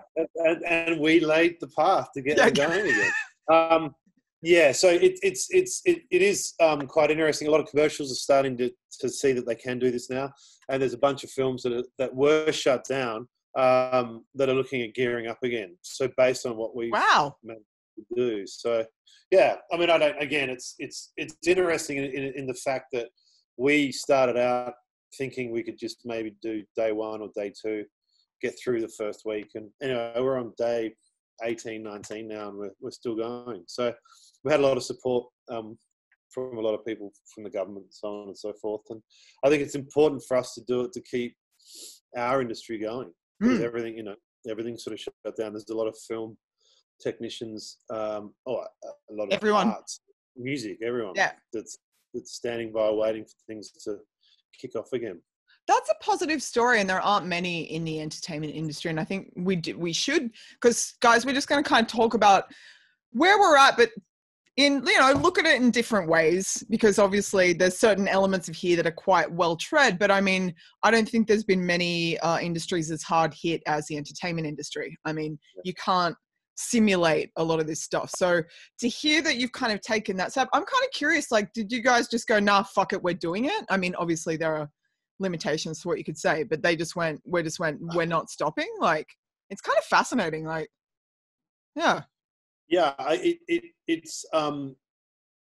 it's an interesting story in as such as each individual has their own reasons for doing it. Everyone had to make a choice, because I think where we were okay, because we're shooting in an area where there's not a lot of traffic, and we generally have been locked down in Richmond. There haven't been any clusters anywhere near us, so we've been able to do it. And in a world at the moment where everything is shutting down, has shut down. I mean, you can't. It's no point us even listing the amount of tours that have been cancelled. We'd literally be here for the next half hour. Yeah. But I think what's interesting, I mean, being our first show that you and I are doing together, I think it's inevitable that we're going to talk about COVID. Yeah. Because that's the world we're living in right now. But I also think it's something I haven't heard anyone talking about. And maybe it's because we're all still in the throes of the shitty lockdowns and trying to figure out what we're going to do for the next, whether it's 2 weeks or 3 months or whatever it may be. But I think it's really interesting to think about what's going to come out of this, the positives of, obviously in the arts industry, unlike the corporate world, you work with the same people. I mean, I've worked with the same people for 20 years, and we're a big hugging sort of team. Like, I may do a film with someone I haven't seen in 10 years or 5 years or 3 months. You always give them a big hug. And my friends that come over from corporate, and they're like, you can't do that in corporate. But us people, we love it. We love a good cuddle on set. We do that. And the weirdest thing at the moment is not being able to do that. That's something I've really, guys and girls, like no physical contact is a real thing. It's fucked me up. Like it's just been really strange. Well, the feedback I'm getting from friends of mine who have been in lockdown, and I mean, I'm in lockdown in relationships, or they're probably having heaps of sex. Good on them. In general, the people that have been locked down, they're saying that what's really getting them now is the lack of physical contact and just intellectual contact. And I mean, I feel very lucky because I mean, I'm locked down in a motel room. I have been for the last month, but I can get in my car and drive 10, 15 minutes to the film set, and I've got people around me. Now, admittedly, we've all got protocols, and we have to, no hugging, no shaking hands, all that stuff. But I still get an element of the human thing, social contact. Yeah. And I think people have been talking about that lately, about how difficult it's and I think week 6 we're on about week 6 in Australia. And it's not it's not just intimate contact, it's human contact and like that's right, tribal stuff. It's like I've taken long periods to like work on projects or to just kind of pull back from the world, and that works up to a point. But what I've really learned lately, and it's a lot from like being around and being close to people who are different than me, is I'm not even sure you can emotionally develop in a vacuum. I actually think we're not built to be alone. I think we're built to have alone moments, but in like the ancient times, I'm pretty sure if you fucked off from the tribe, you would be dead pretty damn quick. Like we're animals that I think, you just may not develop in the right areas. Or that's a good point. Yeah. I think there's the social connection, and this should, I guess, get us onto what's going to come out of the lockdown, the music and the art that's going to come out of it. I think it's going to be different than like the songs, the albums, the painting, the novels, the stories, whatever. I think it's going to be different because, like you say, it's written in a social vacuum of interaction. But I don't know if that makes it necessarily a bad thing. It's going to be different. It's going to be interesting. I think music's going to be pretty special. I was talking to the guys on the Down Special YouTube comments. So thanks everyone who watched that. It's been a really amazing response. About how like it's going to be like Holy Communion when we can go to a show again. Like I think everyone's going to lose their fucking minds. I think everyone's going to cry, including the band. Well, everyone's going to cry. I love a good cry. I read on your Facebook page. What did you say about you should gone out those times? Oh yeah, I wish I'd gone out 100 because I basically have been living like I was in a lockdown for the last 6 months. I was just like, no, I just want to work on stuff. I'd get like freelance jobs, but mainly just edit and kind of be in my little world. And I think there's going to be a renaissance, like within popular culture. I would like to think that there's going to be a renaissance of the whole explosion of stuff, whether it's happened whether the art and music has been written during this lockdown, or whether it will be a reaction to getting out of the lockdown. Yeah. But like, I mean, I was supposed to see Maiden, I was supposed to see Faith No More. Yeah. And that's literally just 2 that I can think of. There's hundreds that have cancelled and whatever. Okay, I was totally not ready. I hadn't saved the money to go to Hellfest. So now I'm like, there's a part of this that I'm like, I am definitely going to be able to go to all those festivals if I've got an extra year to like we should go. Go to Hellfest, see the Rage Against the Machine reunion, see the big Downton Nola shows, see 12,000 other things. It isn't... I think the festival circuit next year is going to be... We're going, dude. It's fucking... Shit's real. We got shit to cover. I miss festivals. I love that stuff. And so I've got so this kind of I was thinking about this the other day. So do you know a guy called Ahmet Erdogan? He's basically the guy, he's like a Turkish guy who at 17 years old or something started Atlantic Records. So he signed a bunch of really important like black soul artists and, Aretha Franklin. And then in the 70s started going into like white rock bands like Rolling Stones and Led Zeppelin, and was hugely a part of all of those bands. Like Led Zeppelin, they were just another band where he was someone who loved music enough to take risks and take really adventurous risks, stuff that doesn't happen in the music industry now. So what I thought was really cool about this story, because I've been long fascinated with him, because I'm fascinated with the history of the music business and the people who made it different. But he's like, when I was 17, I was hearing these A&R guys in record shops and they didn't know shit about music. Like they knew nothing. And he's like, we were big fucking fans. And then I swear I'm getting to a point soon. But what happened with him and what happened with Led Zeppelin and with Led Zeppelin's management, he's one of the first, that manager is known as a real legend because because he fought for them to get fucking paid equitably. They used to pay artists like a fraction. In his hand as well, didn't he? Pardon? He did it with a cricket bat in his hand. Oh yeah, yeah. He wasn't fucking around. He was quite a formidable character. The industry's dirty, so like he knew what was up, and it was and that's the thing. That was again another new frontier we're talking about. Yeah, music management then. Yeah, the promoters and like he literally would have to physically enforce because it was the way that they got paid, and then set. I just read the Kiss book on the managers. I hadn't done my research. Okay, before I forget it, one of the big things with that was they had a musicians union. They had a musicians union back then that fought for everything.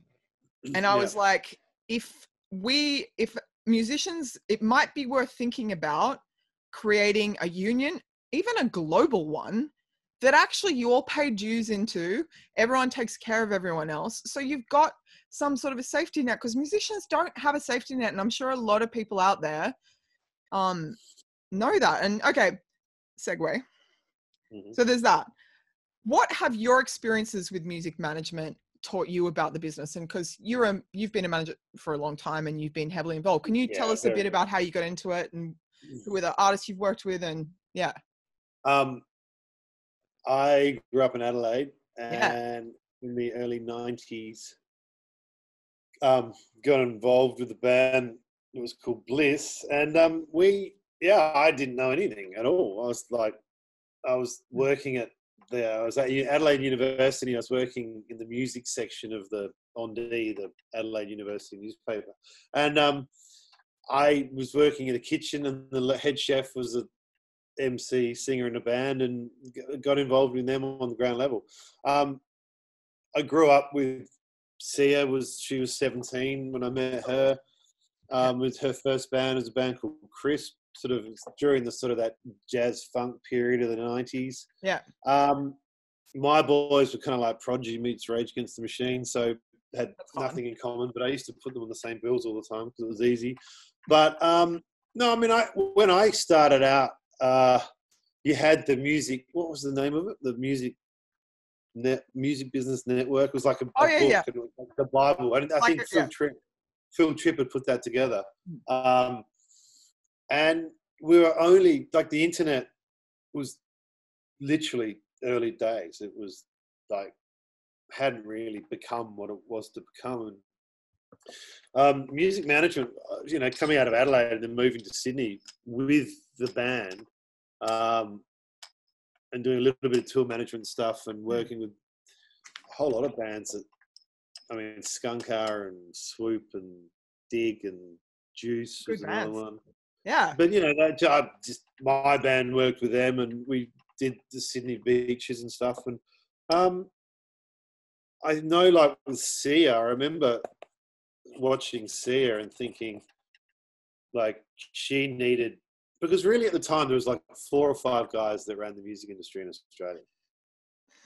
They all played golf. I'm not going to list them all, but they all played golf and did coke together. For a lot of them, they wore suits, had business degrees or law degree, and I knew then that it was a pretty tough sell to eke out a career in the Australian music industry. Yeah, but I think the internet has changed a lot about how we do things, and I know you and I were talking about it the other day, but I watched an interview with Trent Reznor from 2006. Yep. And I rewatched that the other day, and everything he says in that interview, like literally, this many years later, 14 years later, is still totally legitimate about how the industry. Nine Shells is my first favorite band. Yeah. Oh yeah. And he's never let me down. No. I just knew, you're never going to do shit work. And now he's an Academy Award winner. Yeah, you always knew like but he was like able to, he was so good. He could even do fucking savagery and wildness extremely well. He did that. Those first Marilyn Manson albums he produced were just like him having fun with a cool puppet, and like Cake and Sodomy, Smells Like Children, Get Your Gun. All of these would be met with about 12,000 pounds of angry, fucking annoying letters from people who should be worrying about the fucking women in Rwanda. shut the fuck up and go dedicate your outrage to real issues. There's lots of them. Well, Trent had a rage that I had never seen before. And I think you and I would talk, you know, in the list of shows we want to do, one of them that I'd love to explore is what is heaviness, not as a genre, but as each listener has their own version of what is heavy. Yeah. You know, someone can listen to Nick Cave in the birthday party, and that is heavy as shit. And then for me, it was the Broken EP. Yeah. 9 Inch Nails. Oh, so good. Trent, like, it's just so dark, so heavy. And yet, you know, then other people will have a piece of poetry written in 1948 that they see as equally heavy. Everyone has their own version of what's heavy. But Trent for me was one of the first guys to open my eyes to this is heavy shit. Like, well, and that's just it. And I grew up at a time where, like, I didn't know anything about underground hardcore. Like, I love hardcore now, but I didn't know it existed in suburban, you know, late 90s, like, sorry, I'm old. You know, Australia, in a suburban beach town. I didn't know anything. And so all I saw with punk rock was, like, fucking Green Day and shit. And I was like, this doesn't scare your parents. This is for the radio. I can't fuck with this. And then I heard, like, Trent Reznor and, like, 9 Inch Nails and Throbbing Gristle and, like, Skinny Puppy and like, Ministry, which sounded like you should take a bath after you listen to it.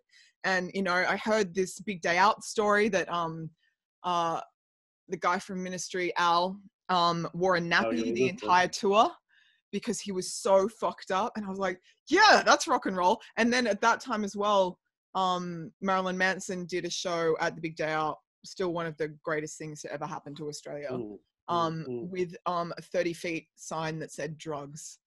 And I was like, it's not like I'm, like, heaps into drugs. I just thought the concept of being able to do that, like, it's about subversion. And I think a lot of the eternally outraged don't get that's the point. It's being subversive, not, you know.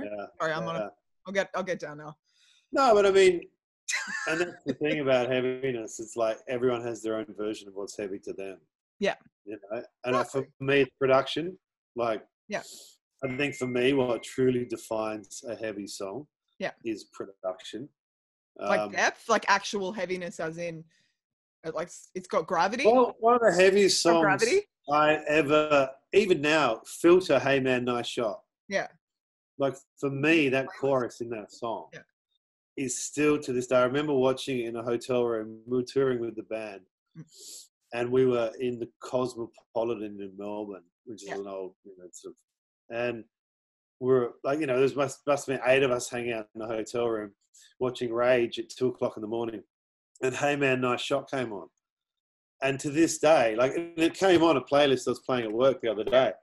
That is still, to me, defines, like, that chorus is still heavy as shit. So here's to a better rest of 2020. We're nearly halfway through. Or are we halfway through? No, nearly. I should point to you. We're nearly halfway through. We're starting to say how long it really can. Like, maybe this is just like, it's one hell of a time. The pendulum has to swing back and forth. And on that note, yes, found a segue.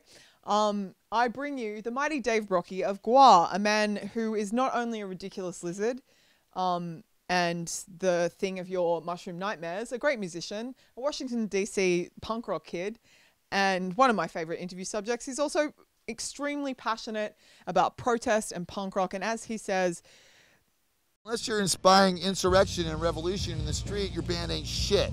You know, I come from a punk rock school, and I stand in solidarity with the revolutionaries of the world. I'm dedicated to the destruction of the multinational Globo Corporation. I'm into bands like MDC, Millions of Dead Cops, you know? And that's what I came up on. We're not making shit and breaking shit. That's what I came up on, bands like Black Flag. Fucking A. It's like everything now, and the proof in the pudding is just in the fact that when you go to shows, these kids are wearing shirts from bands that are fucking 30 years old, okay?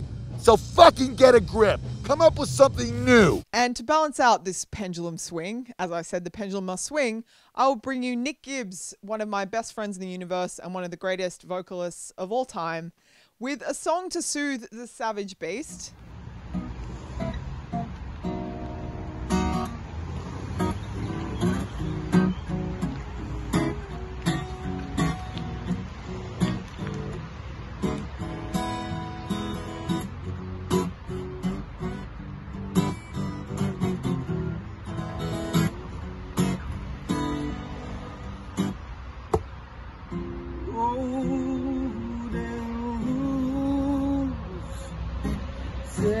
By me some time ago in snow,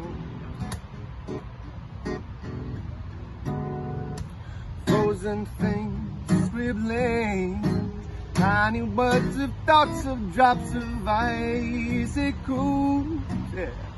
Scanning tides, oh they burn, oh they bite. Peer into kaleidoscopic frame, they fade away, dreaming,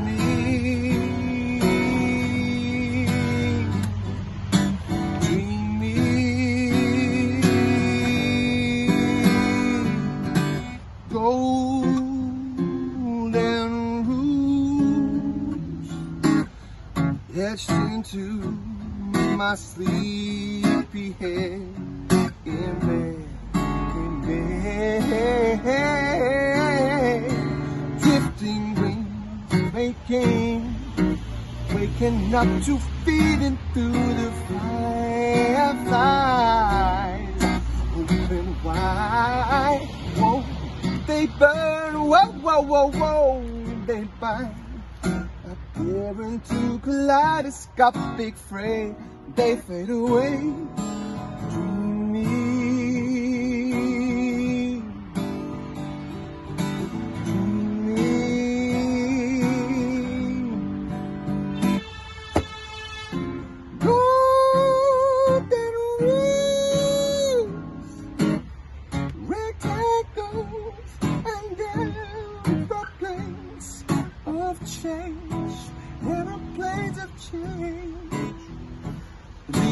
Brings aching, waking up to empty feeling, catacombs, upside down, feel like home, lost and found, appearing to kaleidoscopic fray, they fade away.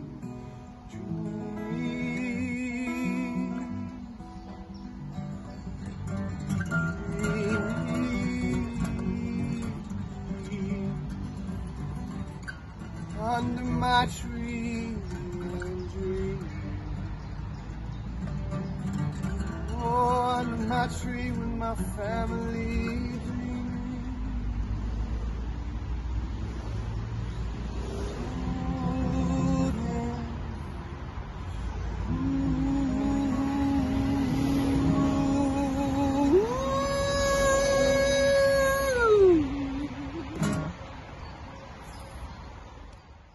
That's Josh. It's Christina. This is The Void. You're you. We're glad you're here. Thanks for being a part of it. I hope you guys get involved. This is a collaborative experience, you know.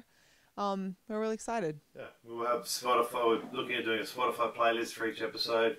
Any songs we talk about, or any songs you guys want to hear, or suggest. Yeah. Yeah. Any rabbit holes we go down will be reflected in the Spotify playlist. I like how serious that was. Rabbit holes reflected.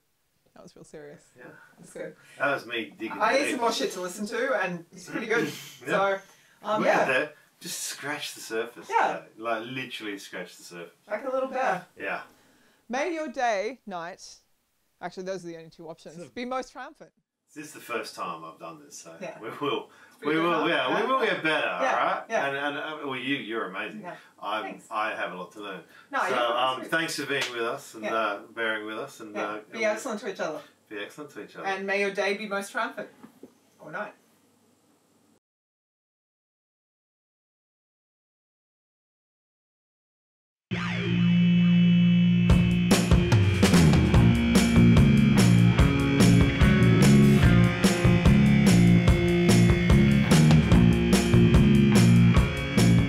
is an experience of the void.